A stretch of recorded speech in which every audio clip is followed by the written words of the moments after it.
Good afternoon, everybody. Good evening. We're going to call this Board of Health meeting from March 10th, 2020 to order at 6:02 p.m.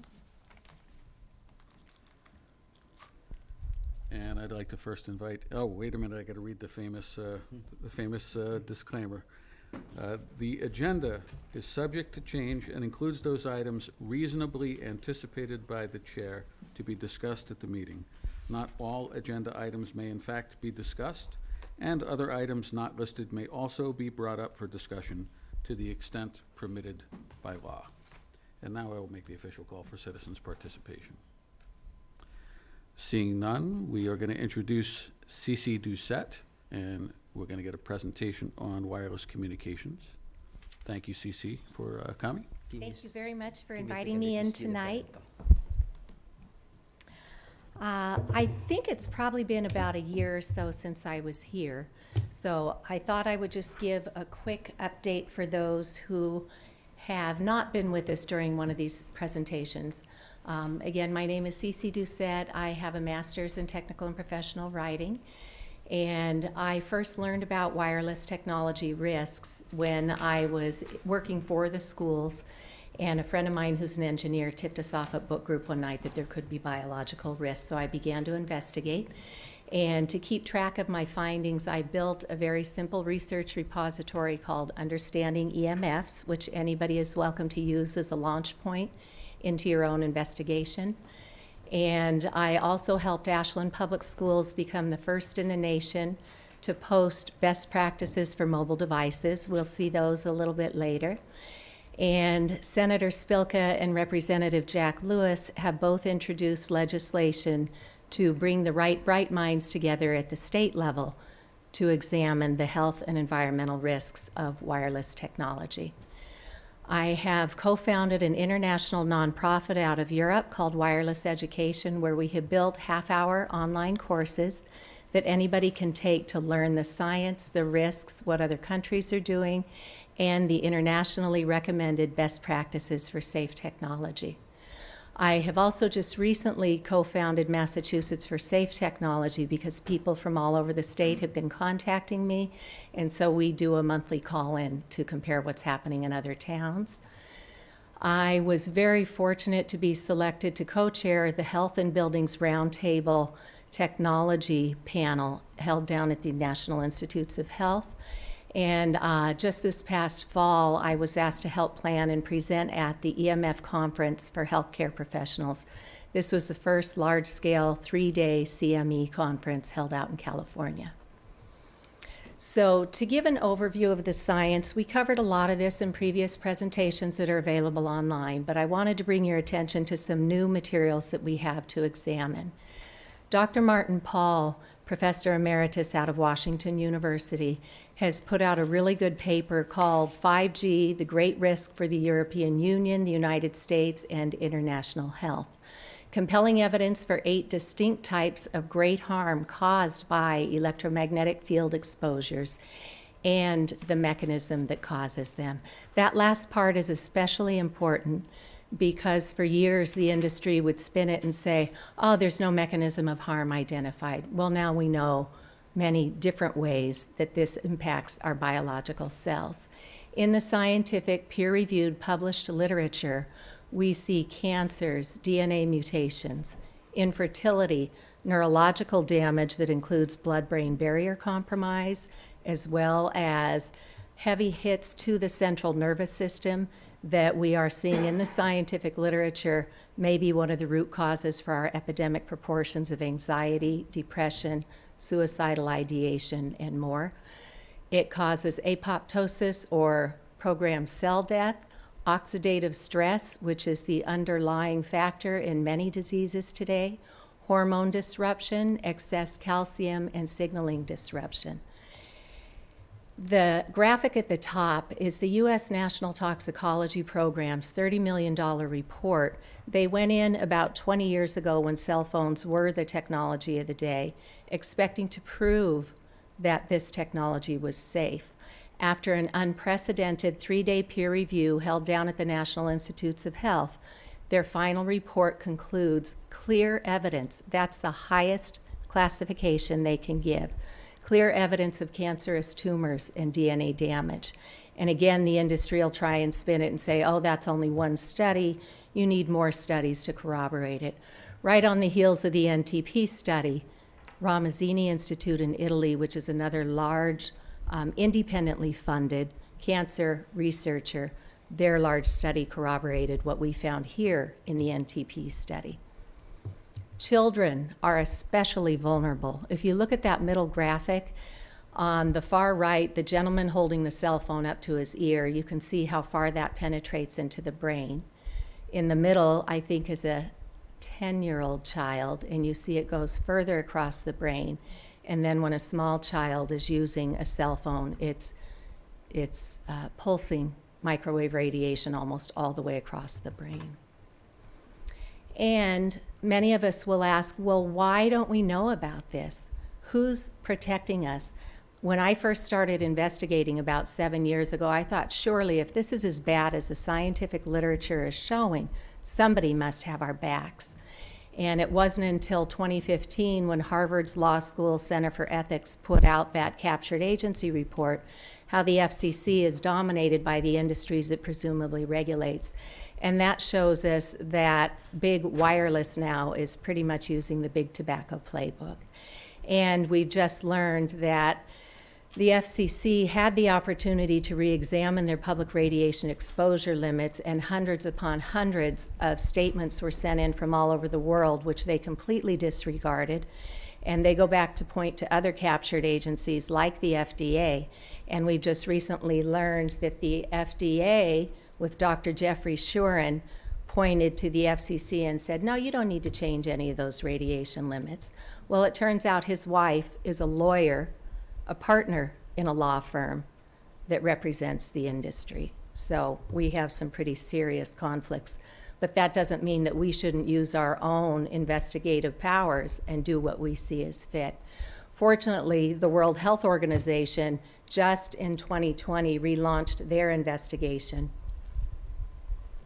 And they are going to be looking at the radio frequency impacts on cancer, reproduction, cognitive impairment, the symptoms that people have like insomnia, headaches, nosebleeds, nausea, dizziness, anxiety, a lot of things that many people today are experiencing and have no idea that if they would just turn off their wireless and default to hardwired technologies, many of those symptoms are resolvable. Oxidative stress, pain, burns, cataract, and the other heat-related illnesses. So the issue with our current guidelines is they only account for heat. How much heat does it take to raise the temperature of the skin? But all those other effects above there are happening at the non-thermal, no heat level. And there's great pushback from all over the world, especially on 5G or fifth generation technology. The graphic there called 5G cell phone radiation, how the telecom companies are losing the battle to impose 5G against the will of the people. Claire Edwards used to work for the United Nations, and she's put together an international list of pushback happening all over the world. Unfortunately, many of these environmental health issues only come to pass when there is legal action holding our FCC and our industries accountable. The Supreme Court has already upheld a right to know ordinance out of Berkeley, California. Here at the Fay School in Southborough, the court for the first time in the United States recognized that we do have biological effects at the non-thermal level that are not accounted for by the FCC. There's currently a class action lawsuit against Apple because their phones are emitting far more radiation than what they are reporting. And the FCC is now being sued. Just in the last month, the Children's Health Defense Fund, which is run by Robert F. Kennedy Jr., he's one of the lead lawyers on that lawsuit.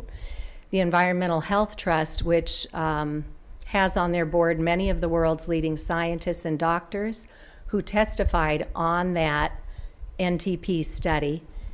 Since the FCC decided they would not change their public radiation exposure levels and they closed out the docket that they were supposed to be doing their due diligence on, these two lawsuits have now come forward. There's also a Ninth Circuit Court lawsuit happening out in California with more than 68 towns because the FCC and industry are pushing fast to try and take away local control from our towns. And then there's also a lawsuit called the Irregulators versus the FCC. We were billed many years ago to bring hardwired fiber optics to the premises where we can all hook up with safe hardwired technology inside of our homes. And there was a lot of accounting mishaps in that, where the industry kind of took over and did not deliver what they were supposed to. National policy solutions. New Hampshire has probably the best legislation going on this. We helped to get a bill passed up there in 7 months. It was introduced, it passed the House, it passed the Senate, and Governor Sununu signed it into law in 7 months when Representative Patrick Abrami and Dr. Tom Sherman, who's a senator, investigated this issue and saw exactly what it is. Rep. Abrami came down, we sat at my kitchen table here in Ashland, and I helped him to connect the dots further. And then he upped the language in his bill to say, why has the insurance industry, Lloyd's of London, Swiss Re, AM Best, and others, why have they put exclusions for radio frequency in? In other words, the industry doesn't have coverage for this, so when we sign contracts, guess who's taken on the liability? Why does the legal fine print say to keep a distance from the body? And in a previous meeting with this board, we went through how to find the legal fine print inside your phones.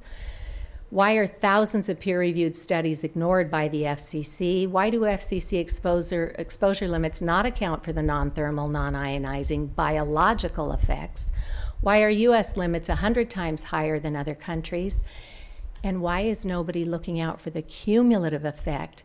When we have cancer and we go in for radiation treatments, there is a lifetime limit of how much radiation you can have. If you have a recurrence, the doctors track how much radiation you've had. We have no cumulative effect limits for this ubiquitous microwave radiation that we are now constantly exposed to. New Hampshire, again, they passed that law in July. They formed a commission that is well underway, and every 3 weeks or so they have experts coming in to testify in New Hampshire. So they are moving fast. They're going to report out by this fall. Just last week we learned that Keene, New Hampshire has now put a temporary ban on 5G until that report comes out from New Hampshire. We would be well advised to do the same in Ashland. Oregon, Senator Anderson is a retired public health nurse, and once she was brought the facts on this issue, she got an emergency law passed in Oregon to have their health department investigate the non-industry funded, peer-reviewed, published scientific literature, and then to report back, especially for our children in school, because now we have these industrial strength mesh Wi-Fi systems with hundreds and hundreds of devices emitting microwave radiation, as well as the infrastructure from all the routers and all the other devices. Vermont, there were citizens up there who are very astute with environmental issues who testified on this issue, and the Vermont legislature commissioned their Department of Public Health to do a report on this. Their report came back basically pointing at federal captured agencies. They didn't do the deep dive. And so the Vermont legislature then went to Dartmouth College, where they have the Rockefeller Center for Public Policy, and they just assigned in the last few months the Rockefeller Center to do an investigation on this, and I had the privilege of speaking to them for 2 hours, so we hope that report will be out soon. There are other states that are also doing that. Alaska just introduced a bill to emulate the Oregon bill, but it makes us wonder what's going on here in Massachusetts. We have 20 bills that were filed this session to get ahead of this. And this session, the Joint Committee on Consumer Protection is advancing Senator Sears' bill, Senate 129, that would form a commission, much like we did in New Hampshire, and investigate this issue. Senator Michael Moore has a bill with the Joint Committee on Telecom, Utilities, and Energy, Senate 1988, that would give everybody in the state the right to opt out of any kind of utility smart meter that's being imposed on our homes, for water, for gas, for electric, for solar, because those utility meters pulse 24/7 into our homes. And quite often, those signals hop on the wires or the pipes of the home that can turn your house into basically a large radio frequency antenna. So those are a very poor choice to have hooked up to our homes when we could simply hardwire and get that data that we need to keep our systems running.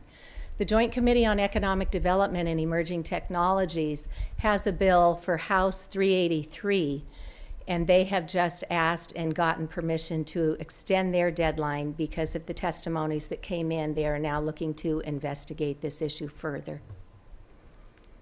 But we have had bills on the books here. My bill with Senator Spilka and Rep. Jack Lewis has been on the books for 6 years. So what's happening in Massachusetts when New Hampshire can look at the same set of data and get a law passed in 7 months?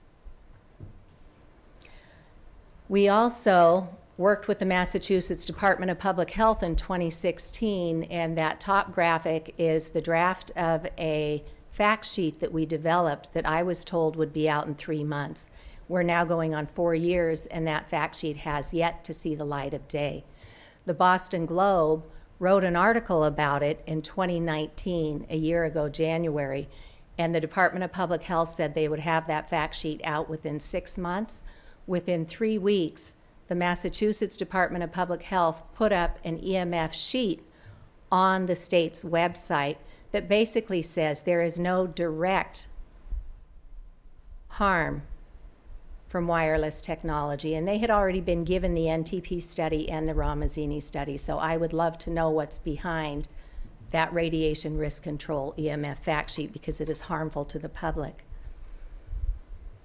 We've been presenting to the Board of Elementary and Secondary Education. They know this issue exists. They have chosen to do nothing but wait for higher authorities to tell them what to do. I spoke with Jeffrey Wolfson, who is the interim acting commissioner of DESI, and asked them if they're taking it seriously, and he told me we're waiting for higher authorities. And I explained that there was a fact sheet developed, and I asked who the Department of Public Health reports to, and he let me know we should be speaking with the Executive Office of Health and Human Services. So we had a meeting with Mary Lou Sutter's office. She's our Secretary of Health and Human Services. But again, we've had no progress from there. The Department of Public Utilities, the Attorney General's office was investigating the fraudulent activity when National Grid brought that utility smart grid pilot program to Worcester, which is typical of true environmental justice, where they go into a largely impoverished community, peddle their toxic products, and then turn around and say, look, it was fine here, so now we're going to roll it out across the state. There was a public hearing on that project out in Worcester, and there's 3 hours of really good testimony for anybody who wants to hear that. The Attorney General's office was there, and I've actually spoken with Maura Healy and her chief of staff on this issue too. But up to that point, they only knew about the economic impact. They were not aware of the biological risks. So here in Massachusetts, I mentioned that Ashland has become the first in the nation, and a lot of districts around the country are looking at Ashland as a leader on this. That sign at the top tells us at least to start taking baby steps, turn off the devices when not in use, because even the manufacturer's fine print tells us to keep this device at a distance from the body, turn on the Wi-Fi only when needed, and always use the device on a solid surface, not on your body. But again, we are a top-down educational organization, and they're still waiting for higher authorities to actually protect our children in the schools. Worcester Public Schools had been in touch with the Department of Public Health. Dr. Bob Knorr at the time had given them a lot of really good advice, but then their school committee defaulted back to pointing at the federal agencies. And as I said, we're still waiting for those fact sheets to come out. There's a Waldorf High School here in Massachusetts that just this fall hardwired and turn off the wireless. That's the sign. They've got switches on the wall that you can turn the Wi-Fi off and on, and you're only to turn it on for the shortest amount of time possible, preferably when the children are not in the building. Dover Sherborne Wellness Committee, they are tuning in as well. We've had a meeting with them recently. The Wayland Middle School wellness teacher invited me in. She has written curriculum to put this in and start teaching the children to use technology safely. And not long after she did that, or right before she did that, there was a girl there in the school in the 7th grade who had a seizure while on her iPad, and it says right in that fine print, it can cause seizures, among other health risks. We hosted an expert panel here last year with worldwide experts called Questioning the Safety of Our Children's Exposure to Wireless Radiation. So we had Dr. Martha Herbert from Mass General Hospital, who founded the autism lab there. We had Dr. David Carpenter, who's with the World Health Organization.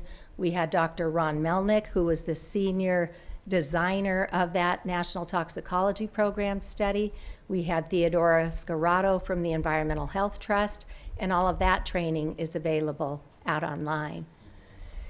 We should also bear in mind that the Silicon Valley executives are sending their children to schools with no technology, and they're having their nannies sign contracts that there will be no screens around their children. So we should take that to heart. The Maryland Department of Public Health is the first agency in the United States to formally recommend hardwiring in schools. And here in Massachusetts, we've got some really good policy. The first is out of Burlington, where they developed a small cell policy. And in addition to saying things like you have to be ADA compliant, so you can't put any equipment in where it's going to block the sidewalks or anybody's access way, it's got to blend in with the environment. But they also said you can't just come in and drop and run this equipment. You have to come back every year and recertify that it's still viable in our community. And we as a town don't have that kind of expertise, so we're going to have to hire an independent consultant. So we're going to charge the vendors an annual fee for this annual recertification. The night they ratified their small cell policy, the Verizon lawyer said, well, my client does not wish to set precedent for either an annual recert nor a fee, because their goal is to put millions of these small cell antennas every 2 to 12 houses outside our homes at the curb so 5G can fly. So I was asked to present out at the Hanscom Area Towns Committee, which is the 4 select boards of Concord, Bedford, Lexington, and Lincoln. 2 of those have already adopted Burlington small cell. Southborough is coming up with a small cell policy that I just forwarded off to our town planner here today, Peter. And Andover has adopted the Burlington small cell policy, and I should hope that Ashland will take this under advisement and begin to protect before we begin to get applications coming in, because there's a shot clock on all these small cells. And if you're not prepared, they will railroad right over you and put those toxic antennas right outside of our homes. The Shrewsbury Board of Health, I was asked by a citizen to come in and educate them as well. We just had an expert forum out in Concord with a lot of the world's leading experts on this. Natick, Woburn, Healthy Westford are all having these conversations, and I've been asked to join a panel down with the town of Barnstable on March 30th, and we may have others from the state who will join us there. So just to give you an idea, this is not an isolated incident. Ashland is not the only town talking about this. Down at Cape Cod in the town of Centerville, which is part of Barnstable, the neighbors thought there was just maintenance going on in the church steeple. It turns out there's 9 macro cell antennas up there that never should have been installed because it's a protected district, and somebody mistakenly granted approval at the town hall. So there is a lawsuit happening down there. Holliston residents are now very concerned because one of the vendors wants to come in and put their cell antennas on top of Eversource's power lines, which abut a neighborhood. There's a lawsuit out on Chappaquiddick where somebody's put a cell tower in their yard and the neighbors are not happy. Wayland has a great 900-foot setback in their bylaws. I think Mark Tersoni just gave us the Ashland ones that say we only have a 300-foot setback from where you can put a wireless communication facility. We would be wise to start revisiting that. And Wayland has actually pushed off cell towers because they have it right on their books, and they've also delayed the installation of utility smart meters.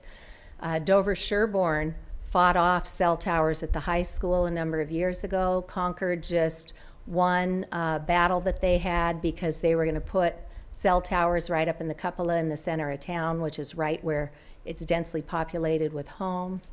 Out in Petersham, AT&T was just denied a height waiver. So people all over the state are tuning in and pushing back to save their communities. The utility smart meters, I mentioned all the fraudulent activity that was happening with that National Grid pilot program. Right now, National Grid at least offers an opt-out. Eversource, which Ashland is part of, does not offer an opt-out. So if you don't want radio frequency on your home right now, you don't have a legal recourse. That's what Senator Moore's bill would overturn. Out in Bridgewater, I've met a woman who has doctor's letters that say this will interfere with her heart. She cannot have radio frequency around her. What did they do in Bridgewater? They shut off her water.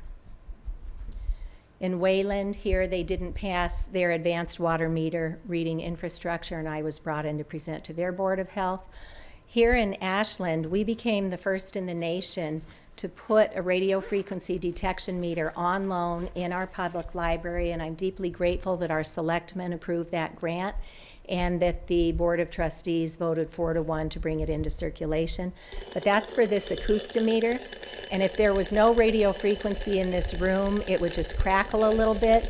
When it goes green, that's where the science is still investigating the biological impact. When it's in yellow, that's where a lot of people aren't sleeping right. Headaches, nosebleeds, nausea, dizziness, anxiety, depression, behavioral issues in children. A lot of this goes way down once we measure, identify the risk, and then just choose to hardwire our technology. I just helped a doctor out in Newton to get a grant from the Massachusetts Cultural Council, and they have now put the second meter on loan to the public. Ashland's is only available to Ashland residents because it came out of our town pot, but I understand the Newton meter can be taken out by anybody with a Minuteman credit library card. So others are not waiting for public policy to catch up to the science. Physicians for Safe Technology was founded by doctors who are already treating patients for microwave sicknesses. They've got all of the science listed out there. We have, as I mentioned earlier, done the first large-scale EMF conference, and those videos are now available. You can purchase the series for, I think it's $295, but there's also some free content there. The evening panels that I help to run are free, as are the Q&A sessions with the experts. There will be another EMF conference out in Arizona that's being planned right now, and that's slated for late January 2021. For our engineers, physicists, technologists, and architects, et cetera, who have only been taught you have to have heat to have harm, there's an excellent new paper that came out by Frank Clegg and a number of the scientists and doctors. Frank Clegg is the retired president of Microsoft Canada, who has become educated on this, and he's doing everything that he can think of to get this right now. So when we did the Health and Buildings Roundtable Conference down at the NIH, there was a call for papers, and I invited Frank Clegg to join our panel for that, and he went ahead and did the call for papers, and this is the output of that. It's a wonderful paper that teaches us the risks and also how to have safe and healthy buildings. The IEEE, which is the Institute for Electrical and Electronics Engineers, they are the ones who helped to set our current FCC guidelines back in the 90s. They are now seeing very clearly that we need to update and that this is biologically hazardous. They have a new article coming out right now in the IEEE Access called Electromagnetic Radiation Due to Cellular, Wi-Fi, and Bluetooth Technologies. How safe are we? And they make recommendations in there for using technology safely. Home and work solutions. First, we need to become educated. And when I first fell down the rabbit hole with this, 6 or 7 years ago, I didn't have any good resources. I had to go in and literally pick up the science and read it myself. Today, we have this award-winning film called Generation Zapped, where you will hear directly from the world's leading scientists and doctors and public health experts and patients. On public broadcasting stations, Bert Wolf just did 2 episodes on wireless radiation, and those are now available for free to the public. 5gcrisis.com is an award-winning environmental group that has been protecting our children for many years. They have a toolkit out there so that everybody can have the tools they need to start this conversation in their communities. And this nonprofit that I've helped to found out of Europe, we have a schools and families course. We have a corporate safety induction training course. Literally, we can train your workforce, we can train your schools, your town, with a half-hour course online. And then the Building Biology Institute is a group of professionals who are trained on all of our building toxins, from the molds and the VOCs and all of the other off-gassings that we might have. But they also have a specialty in electromagnetic radiation. And so there's a directory. You can bring a building biologist into your home if you just want someone to tell you what to do. Municipal Solutions, this is what we should all be looking at. We need to differentiate between the industry's priorities, which is to put a cell tower every 2 to 12 houses, versus what's in the public's best interest. We are very fortunate to have this book called Reinventing Wires, The Future of Landlines and Networks. It's out of a policy and law group from Washington, D.C. It steps us through all the risks. It's not just about the health, it's about privacy, it's about reliability, it's about sustainability.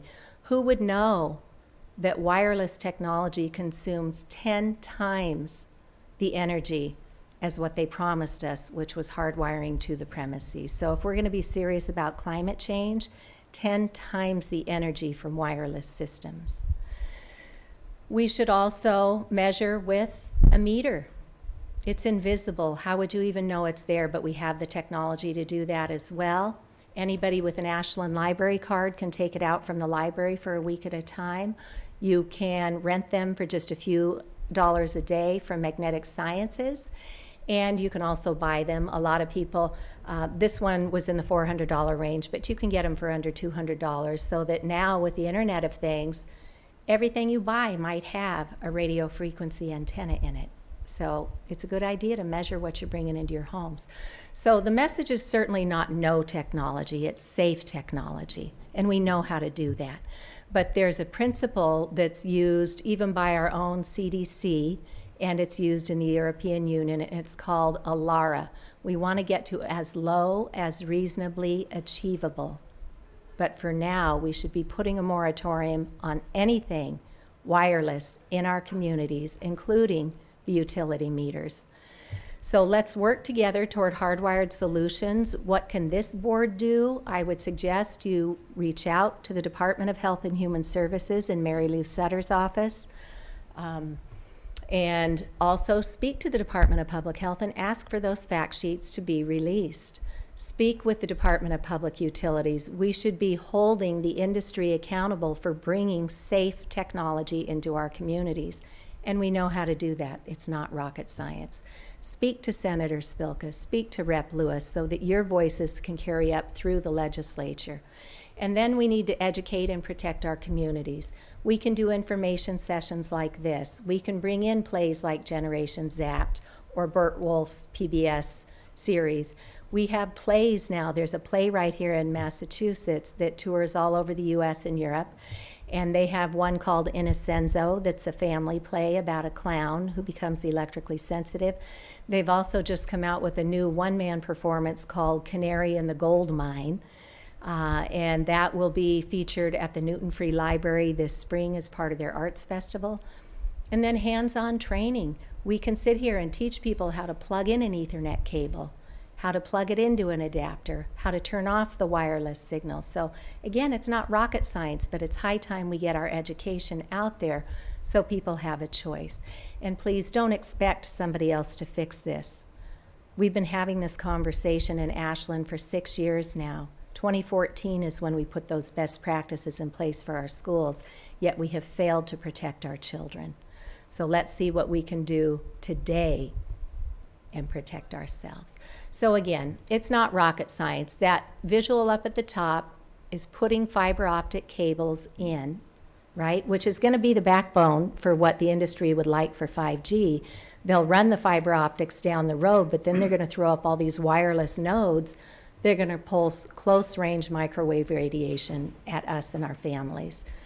So do what they promised, bring it right to the premises, bring it to every one of our buildings, and then you just plug in from the interior of your building, just like you do right now to your triple play box or your router, your modem. And then all of our routers and modems have Ethernet jacks in the back. So just plug your Ethernet cable in. If you have more than one device you want to hardwire, just get a little splitter box, which is that one with 5 ports on it there. You can get a 16-port one, or, many ports for schools and offices. And then you just run a separate little Ethernet cable off of that. Those 2 little Ethernet cables on the slide are pointing over to adapters. The top one is an adapter for an iPhone or an iPad. Who knew? You can hardwire an iPhone or an iPad. It's not rocket science. The bottom one is to hardwire a laptop or a MacBook. And then you just go into your devices once you plug them in and turn off all those antennas. Remember, in a cell phone, there's a cellular antenna, a data, a Wi-Fi, a Bluetooth, a locator, and a hotspot. And without us knowing, those 6 antennas are constantly pulsing microwave radiation for a handshake with the nearest cell tower or router. So when you're not on the go, hardwire, use your landline. You're probably paying for it on your bill anyway. And you get a much more reliable, faster, safer connection with hardwired technology than anything you will ever get with a wireless signal. So thank you very much for this opportunity to present, and I would be honored to answer any questions you may have. Anyone on the board have any questions or Yeah, at the table? I have. KG? One, I think about a couple of years ago, the water department did a smart reading device to all of our houses. Did anybody consult you at all? Or was there No, any? my understanding is that they're rolling that out over a period of years. My home was one of the later homes built in Ashland, so I think we're further out on the schedule. And I am praying that Senator Moore's bill goes through, because I will fight that. I was already hardwired, the smart wired for it already. The other question is, they're also constructing a new school building. Mm-hmm. Have you given any input to them, or anything worked on it? I or- would like to, because that is the ideal opportunity. When you're running all of your electrical, just run the Ethernet cables. So why don't you reach out to the school committee chair, Paul Kendall? I can. It's time to do that, because before Yeah. they start building it. And if there is anything to be done, they can do it now. Yeah, So reach out to them. That's one thing that you can do. I will. Thank you. Anybody else have any questions for Cece? And- yes. If I may. Sure.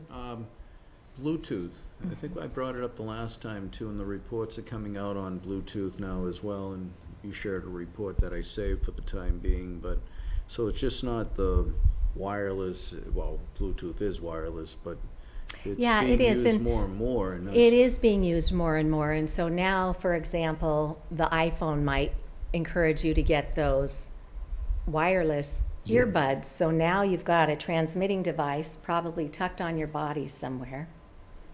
And now you're putting a microwave transmitter on both sides of your brain. So it's not a good idea. You'd be better off getting a hollow tube or an air tube headset. The acoustics are much like a doctor's stethoscope. It just goes on a wire that has a ferrite bead on it that would break any sort of a radio frequency transmission. And then it goes up into hollow tubes that go right into your ear. So there's no metal on it or anything. And you get great acoustics. It's got a little button where you can mute it or do volume control. But that would be a much safer solution than using anything up to your head that has a radio frequency transmitter. And if I may just, I work in the field also of tobacco control, so our challenge and charge right now is to make sure pediatricians are aware of smokeless type vape products. We're having a major crisis with vape products, but again, it's getting to the pediatrician who may see a patient more than we will, especially in the pediatric field. You mentioned doctors throughout your presentation. Are there pediatricians taking on this information at are relaying it to the parents of the Yes, their we hope so. patients? There is going to be a conference with the functional medicine practitioners, which are doctors and nurses and nutritionists and others who have gone back for additional training in environmental medicine. There's going to be a functional medicine conference, and I've been asked to speak there on April 4th. But I will also be pointing people to those videos that are now available from the EMF conference, and you can just go to emfconference.com. And the Environmental Health Trust already has some fact sheets prepared that are ready for doctors to take and get printed and put in their practices. So Mark, if there's anything I can do to help introduce this topic to the pediatricians with whom you're coordinating on tobacco, then it would be really nice to get ahead of this instead of looking back like we're now having to do with big tobacco. Hey, Mr. Chair, just one more question. Sure. It'll be quick. In your presentation, you mentioned policies and so forth, and I work in another areas also within the legislative branch, and we're always challenged that the FCC will not allow you to do that. I noticed most of it said policies. Has anyone within the state of Massachusetts, might it be local, state, created a regulation or a bylaw or a general law that relates to working within the FCC requirements? I think the Burlington small cell policy is probably the closest that we have there. They engaged a telecom lawyer so that she understands the ins and outs. And as expected, the industry is challenging that in court. But what are you going to do? Say, oh no, we're going to get sued, or oh no, we're going to radiate our population? So there is going to be a lot. In fact, I just read the new annual report that just came out from Verizon. And on page 17, it talks about how there's going to be major lawsuits around this, and they're going to have to pay out a lot of money. That's one of the risks that they lay out. For them, it's the cost of doing business. For us, it's our lives and our children's lives. Thank you. You're welcome. Thank you again, CC. All right. Thank you, Thank Cece. you. Okay. I think the only thing I would top that off with is, you know, especially in a few minutes, we'll be talking about the coronavirus. And much like that, in anything that involves public health comes the potential for mass hysteria, panic, sensationalizing in the news, and all that kind of stuff. At the end of the day, with the topic that was just discussed, when we talk about legislation is about the people, and what I think Michael Herbert, our town manager, tries to instill in us at town meeting all the time, and Adam, as our running those meetings, always says, is that body is the legislative, that body of the town. The people make up that body. So if this is a topic that is important to you, that you're passionate about, you certainly have a resource right here in town with Cece. The information that she's left behind here is available here and in other places. But if you have an opinion and a thought or a concern, you need to make your voice heard. So show up at legislative meetings, and show up at town meeting, and show up at select board meetings and Board of Health meetings, and whatever, and let that voice be heard, because the people that you elected into office make decisions based on, you know, your votes. So make them count. Okay. We will move on with the agenda now to the next order of business, which is an air quality report update for the Warren School. Is Mark, did you have something you wanted to say? Did I miss you? No, go ahead. Okay. I'd be happy to let you speak if you want. Okay. Okay. I didn't think you got any chance.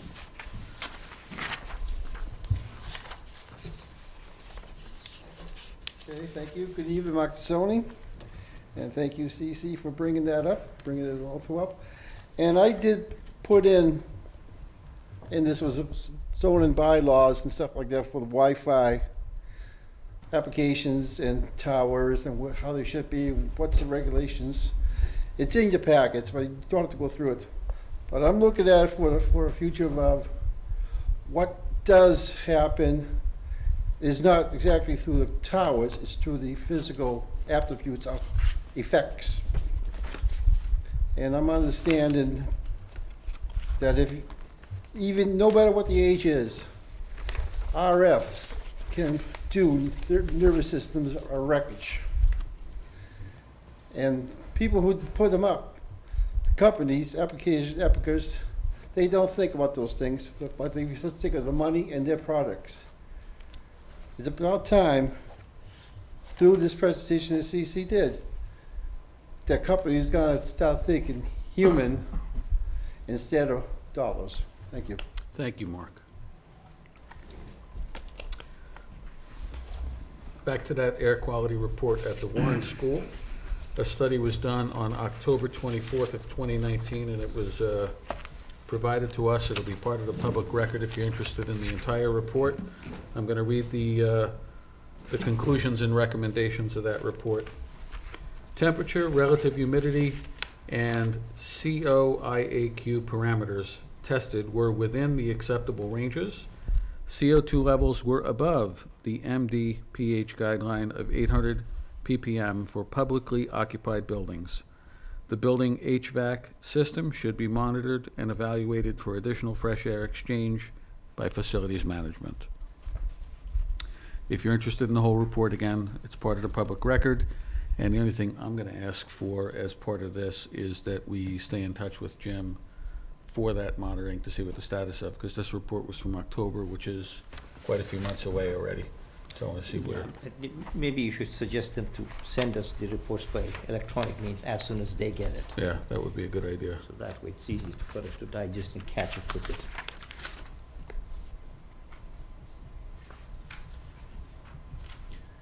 I don't know if they are doing this as a routine, so maybe that would be the other suggestion, is that they maybe start doing more routine than just by request. I would say at least until the point where they've been level for 2 straight reports. That's But perfect. whenever such things happen, they should send us immediately, so that's an easy way to. And that's a fairly tackle. common condition Yeah. on certain things, so.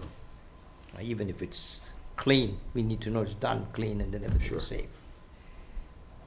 And they don't state a reason for this, from what I'm seeing in here, is that correct? There were, Doesn't look like it. it was requested by, I think, somebody within the school system was concerned about the air quality, so. No, I'm it's- just saying they don't give a reason as to why the carbon dioxide is up in these. Yeah, The they, HVAC thing, that's yeah, what they they think said. they have to introduce more fresh air. Okay. Because the fresh air was, obviously, there wasn't any. One of the things that wasn't they an had issue. suggested was, I think, the Fresh air. school teachers had piled up books on shelves against these radiators Yeah, or they mentioned. fresh thing, that's what they had suggested, so they had them move around and then make more vents to come fresh air to bring in, that's what they said. So that's part of that. Okay. The next item on the agenda is the Mary Mortensen Public Health Award. And I think with the absence of 2 of our 5-member board, we're going to postpone that discussion until our next meeting. Yeah, I move that we table this to the next meeting.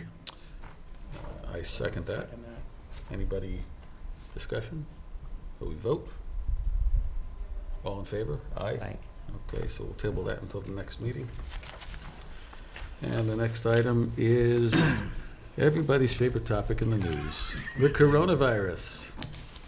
Mark? Yes. Well, and as we also know it now is COVID-19, and it's just a different way of explaining a virus that was discovered in 2019. That's where the 19 comes from.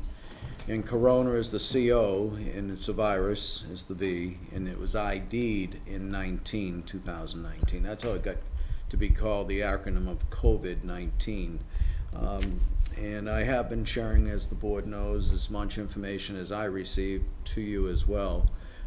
In respect to what we're doing at the town level, there's been meetings. I've met with the elderly service director, the fire chief, the police chief, the HR director, human resource director, the librarian. I forwarded her information, Jim Adams from the school.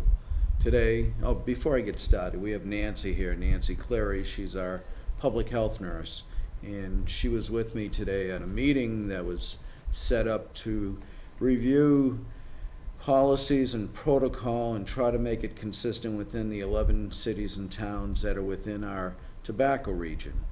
So we had Wayland, Sudbury, I might forget a few, Hudson, Southborough, Ashland, Framingham, Natick, Holliston, and Medway, and Millis. So I think that was the majority of us, and we had the superintendents there. They were invited, as well as public health nurses. So it was a good session to review how we can be consistent in our messaging. So important to be consistent. And some of the major questions, especially from the superintendents, is having consistent guidance about handling school closures if need be, large events, because it's still a little bit concerning out there to the superintendents that there isn't specific guidance on that. So out of that, Sam Wong, I give him the credit for setting this up, my fellow from Framingham. He is going to forward this information to the State Department of Public Health, and the teleconference that was scheduled for today with the State Department of Public Health has now been moved to tomorrow at 3 o'clock, and hopefully that is a major question of the superintendents and ours as well. How do you handle that? When do you take that next step? And so tonight, 10 minutes before the meeting, Jim Adams has sent an email to all the school parents and the school community about a question that came up within the schools, and involves HIPAA as well. So we have to be very careful as it relates to how we handle persons under investigation or presumptive cases. Presumptive, I realize some people don't understand why we call them presumptive positive cases. The reason they're called that is that the state of Massachusetts will test someone for coronavirus, and if it's positive, which a presumptive positive case is, it's not confirmed until another test sample goes to the federal CDC, Center for Disease Control, and they can take usually it takes a day to determine that, but then once it's sent to the federal CDC, due to their overwhelming amount of requests, it could take several days to have it confirmed. But it was good that it came up in discussion with general staff, because it was very important for us to know that sometimes it's confusing. As we all know, if we don't, the governor had a conference this afternoon, set up a state of emergency, which will help with funding, and other guidance, which maybe Nancy can help share with me. And the other note is within the town, Michael Herbert sent out an email during this meeting to all the staff stating, if you're sick, stay home. Don't come to work sick, and he made it very clear that, we're generous with our sick time, and obviously that's the message we're trying to send out, not just to the town employees, and that's why I'm working with HR, but also to all the businesses and any other employees that handle employee illness, including our restaurants and so forth, which I would say our restaurants and food employees are more versed in these type of universal precautions and hygienic processes because they do it every day. They know to wear gloves. They know to wash their hands very often. They know to not sneeze on food, and why we have sneeze guards, basically for that same purpose. It's a droplet concern, this coronavirus. It's also a respiratory syndrome type virus, and that's why it's equivalent but different from SARS, which was around a few years back, as well as MERS, Middle Eastern Respiratory Syndrome. SARS, I always forget the SA, do you know the SARS, Nancy? I forget, but they're both respiratory syndromes. And with that said, they're droplet precautions. So I think the messaging getting out there is hand washing, as well as don't come to work sick, as well as be prepared if you are going to be quarantined. You're quarantined if you don't have symptoms. If you have symptoms, and quarantine, thank you, severe acute. I'm looking at the doctor to help me. Severe acute respiratory syndrome. But Nancy's already been involved with one case. We call them persons under investigation. It depends on what country they travel to. So thank you. And such as if it was China, if they came back from China, they became what we call a person under investigation. And not that they're showing symptoms, but it requires a 14-day quarantine. If they have symptoms, then unfortunately it's an isolation, which is a little bit different in respects to how we handle it. Nancy, you were going over with me just before the start of the meeting some governance provided by the state on handling isolation and quarantine, and you may want to give a few points on that there might be one process stated at the beginning, but you were showing that it's another process stated at the end, so a little bit different. I'm not quite sure what you mean by You were that. about the 14 days that we have oversight. In one spot, it said we had oversight, Oh, in but in the the other form. section, it said we didn't have oversight. So if there's anything I can call this, it's fluid. This is a very fluid situation that changes not every day, but I swear every hour. You know, and that's why it's difficult to give you concrete information today that may not be valid tonight. You know, unfortunately, that's how fluid this is. But we're trying our best with communication. Like I say, our town manager just sent something out to the employees. Jim Adams sent I'll forward it to you, something to the school community. So go ahead, Nancy, if you want to just give an overview of what DPH, that was from DPH, right? Or the governor's office. So we're getting it from the governor's, the DPH, Mass Department of Public Health. Did you want me to read this? Just what generally we've been doing as it relates to isolation and quarantine. U.S. residents returning from these countries will continue to be identified for state health departments, and DPH will continue to request local health departments' assistance in monitoring these returnees and supporting them to self-quarantine for 14 days. So it's just, if I may, from there, Nancy, I spoke with our assistant town manager later this afternoon about our meeting with the superintendents and the nurses, and the fact that, you know, I think management understands and respects what may occur, may not, but we have to be ready. So, you know, I spoke with Nancy that we may need her additional hours.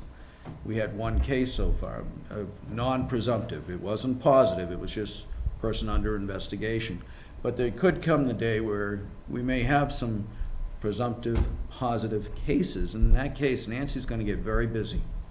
And we have to make sure there's funding, and I believe management recognizes it, and they're aware of it, and they're ready for it if need be. It's a matter of how much we can get Nancy, because unfortunately she's part-time and she's not, you know, here at our request every day, and unfortunately she does, I don't blame her, she works part-time somewhere else, so they may be requesting her there. There's only so much Nancy that can go around. I'm sorry to say it that way, but there is. So, but we'll work through those, and obviously I'll bounce in wherever I can help as a non-medic, but some of it I may be kicking in as well. So I just want to let the board know that, and some just general notes. I talked about all our different groups working together. Tomorrow at 3 o'clock, the Department of Public Health will have their second teleconference. Talked about today's meeting, the governor's notice. This was interesting. At today's meeting, someone knew, and I can't remember if it was a nurse, Nancy, or not, but someone mentioned at Newton Wellesley Hospital, maybe, Ron, you might know, that they have a drive-through testing setup there for coronavirus. Where is I haven't that? seen that yet.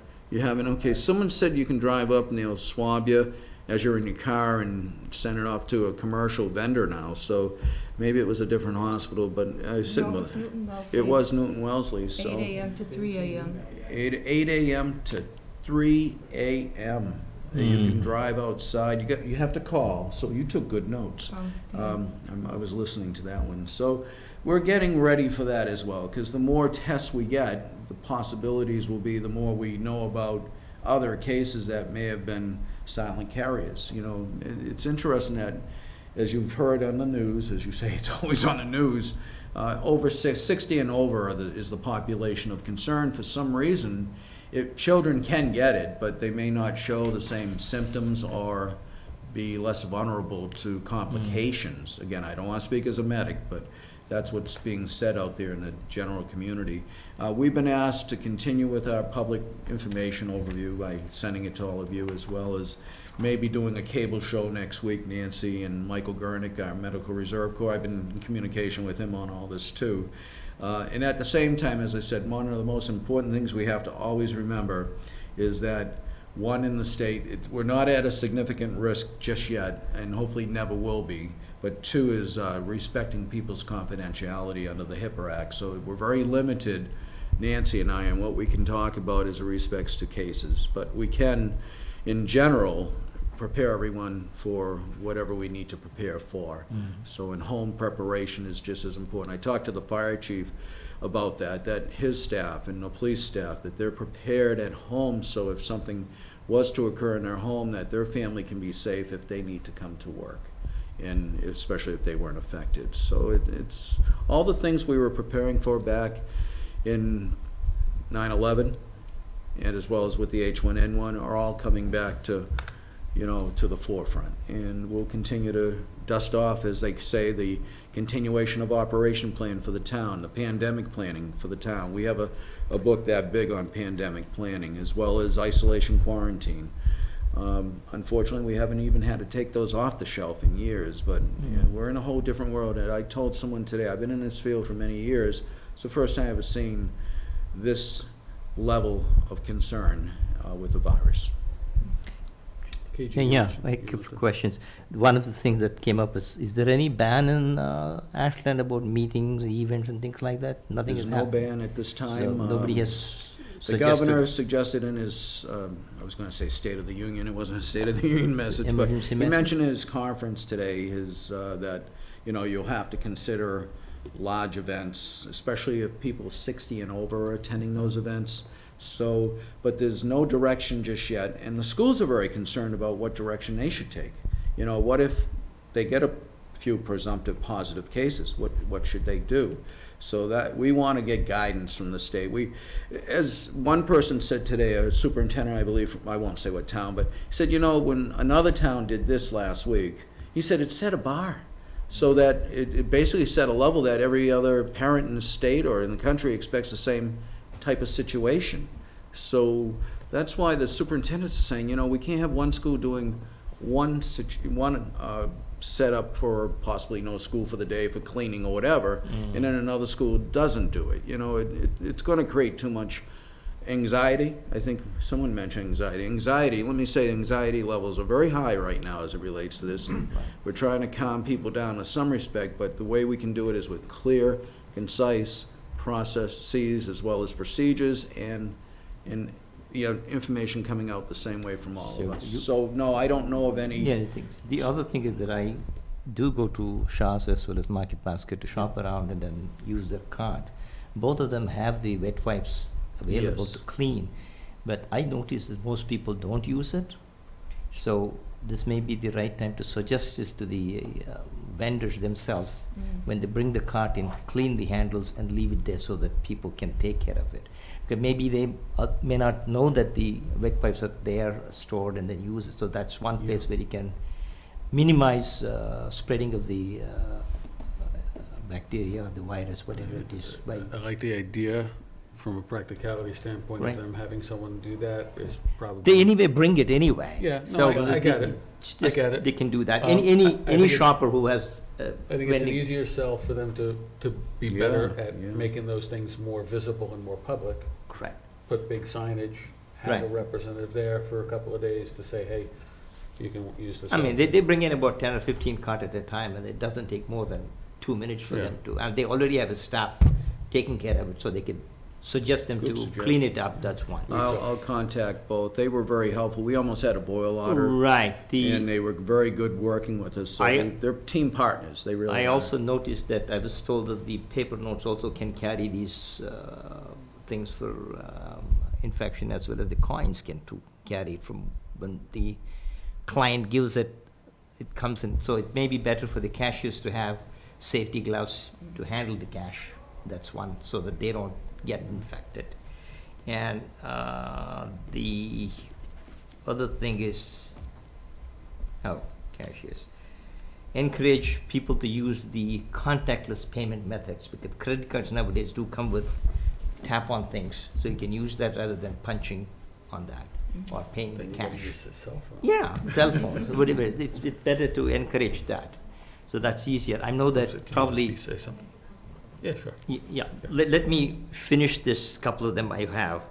And also for the restaurants, to make sure they wipe the tables with not just water, but some other solution which is good enough for this condition. And they better be, because that's required under the food code, but we'll remind them, KG, that they continue to do that. Yeah, and then also, do we have any guidelines for these rest homes and senior centers as well as? Well, I'm gonna let Nancy, has been Right, working with one our of the emails that restaurants. I read from Johan Duffy from, You love the messages. I read one of the email from Johan Duffy from the senior center that they're not prepared for these things because of We, lack of knowledge. yeah, So we need to update them with what needs to be done there. So that was Maybe done, just so you know. stack up some sanitizers and other stuff there. Maybe it may be easier to work with. If I can just answer that one point, so Joanne sent out an email on Sunday, I think it was, and I responded, I think Sunday night, and we met with her Monday, Jen and I, Jen Ball, our assistant town manager,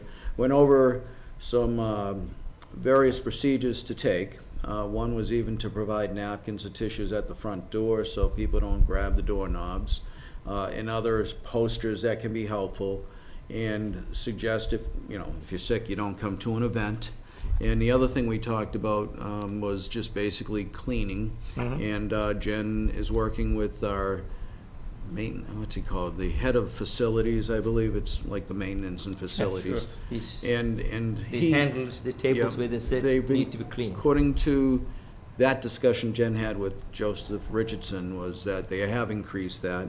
And again, no, it's as noted, they could have been cleaned last night that way, and then I sat here and touched it. So that's why the barrier's been discussed, just like you mentioned with We gloves. cleaned it today. Yeah, so, and I noticed, and I heard you cleaned it today, but, so we did have a meeting with Joanne to go over the different procedures that can be helpful for barriers. And yesterday I sat here, so today I cleaned it. Somebody else was sitting here.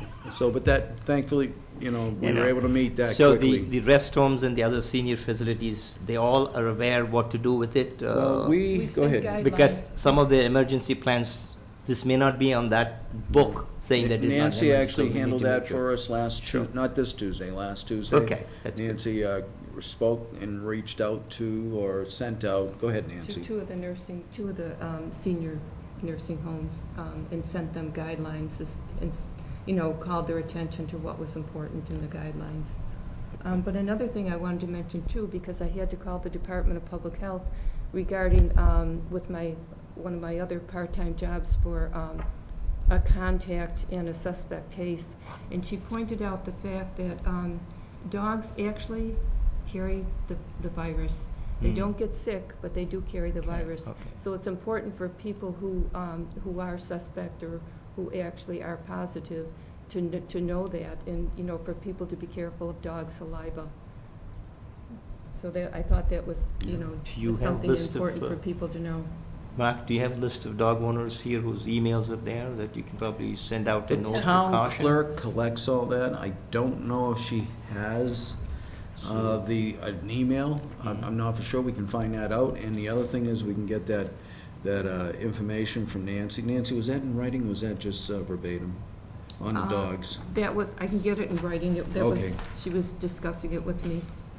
Okay, So good. this rest home in particular, has that been addressed too? The one that we have near the mill pond? What's that again? The rest home at the mill pond area here, there's one.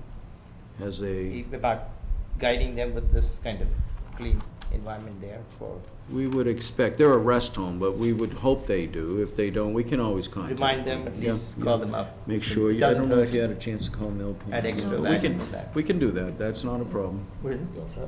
I'm all set, thank you. Sorry. No, I'm sorry. So some of you may have seen an email that I sent out over the weekend. And last month, Dr. Ronald Kostoff, who's with the Department of Public Policy at the Georgia Institute of Technology, he just put out a really large report that talks about the wireless radiation issue as being perhaps the largest human experiment that we've ever had, because again, it all came to market with no safety testing. And it's a large document, so I was just skimming it the other day, and I noticed that in Appendix 5, he addresses 5G and the coronavirus.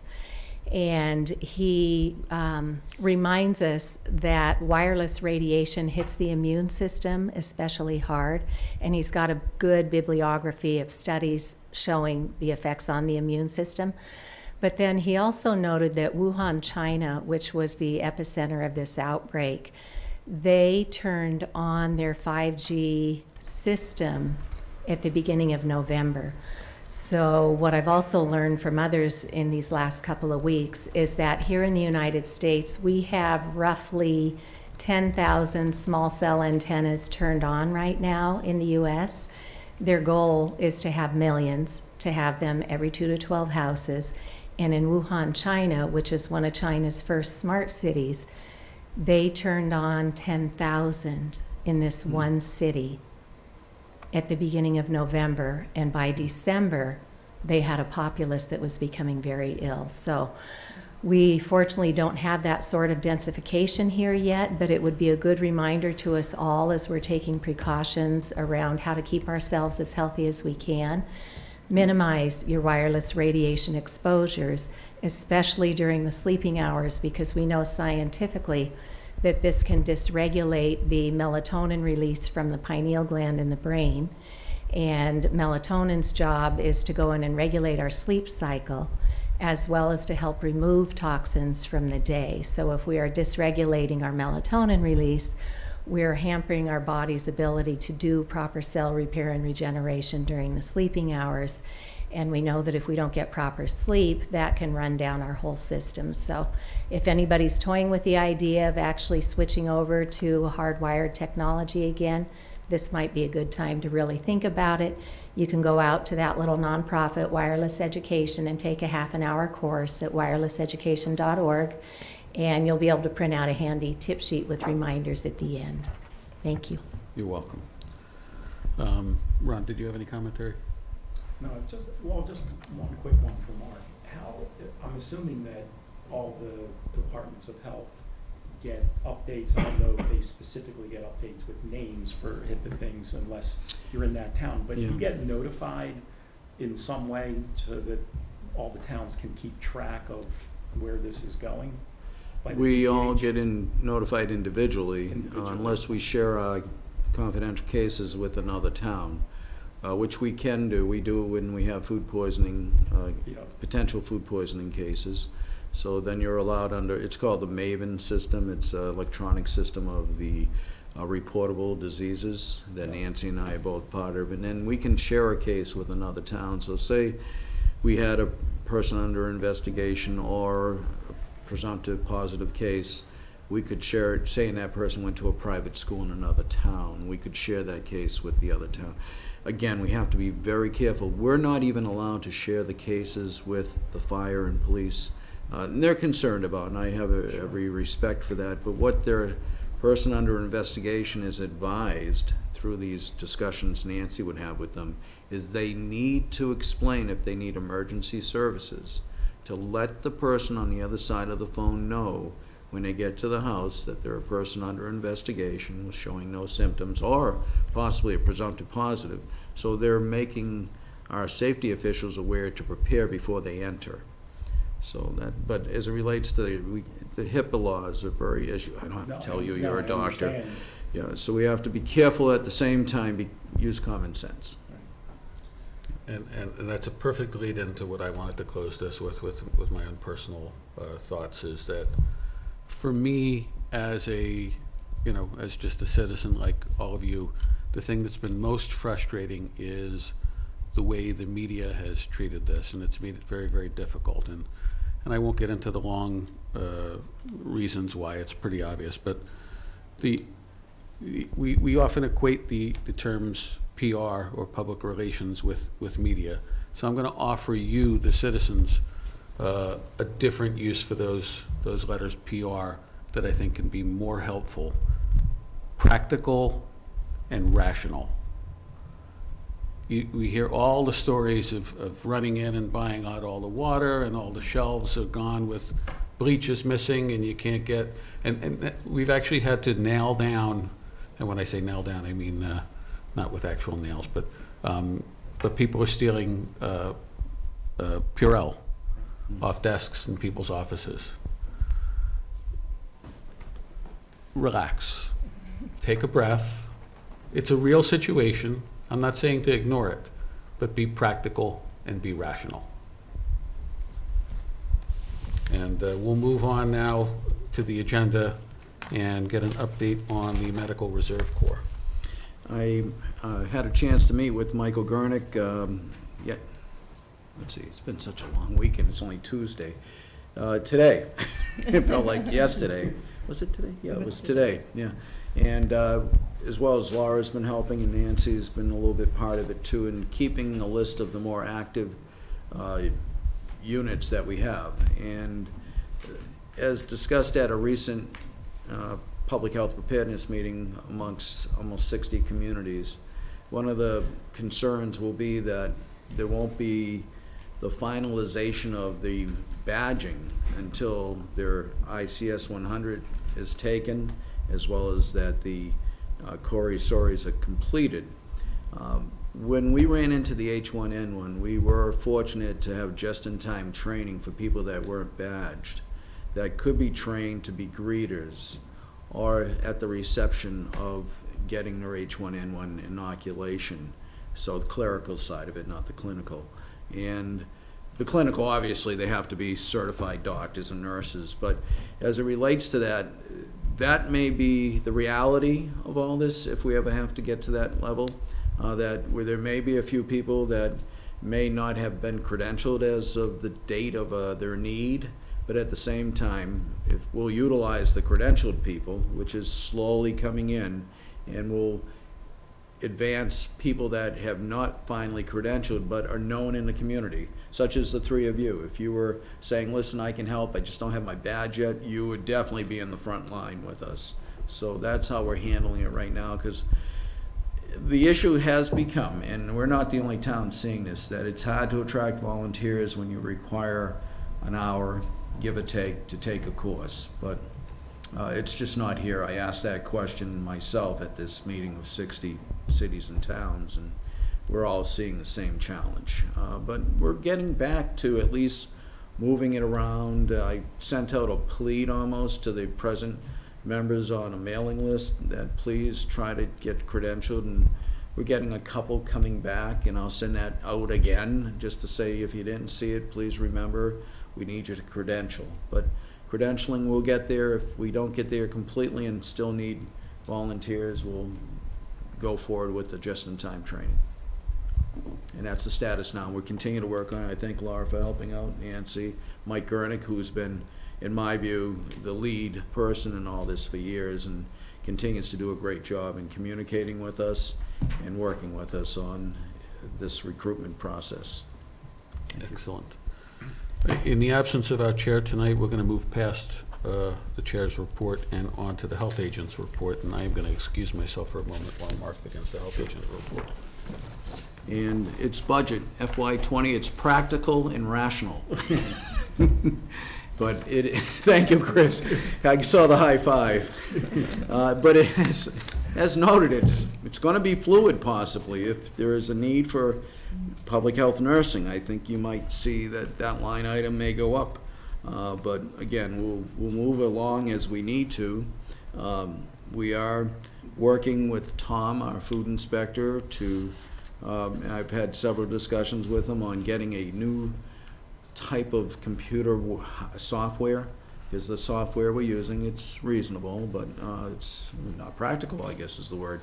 We've gone through 2 sessions with other companies which have fantastic when you import the data, you can do it on a phone, on an iPod, or some kind of a iPad rather. Have they given any manuals of leaflets of their product? We've actually, they do it online. The most recent one was online. They're out of. Check with them if they have anything available. I'd like to look at it and see. Yeah. Well, it's online, and I'm sure they do. But we've only basically gone through 2. They're like webinars. They can control your computer and show you how it works, and that's how they market their product. But the cost is going to go up, and some of the money within the food inspection program, we'll have to. Send me the links so that I can take a look. Yeah, at it. I'll see if, the thing is, it was a webinar, there was no link, it was live. There might be how they Check with them protect. to see how I Yeah, can. it might be, get- I'll look for you, and if it can be obtained, I will. Yeah. because It I'd like might to be give an how input they. on it to see whether which one is better. Yeah, and I'm looking at a third possibly as well. And the cost, obviously the cost, the product, and a final review. You're more than welcome to look with us and we'll bring it back to the board.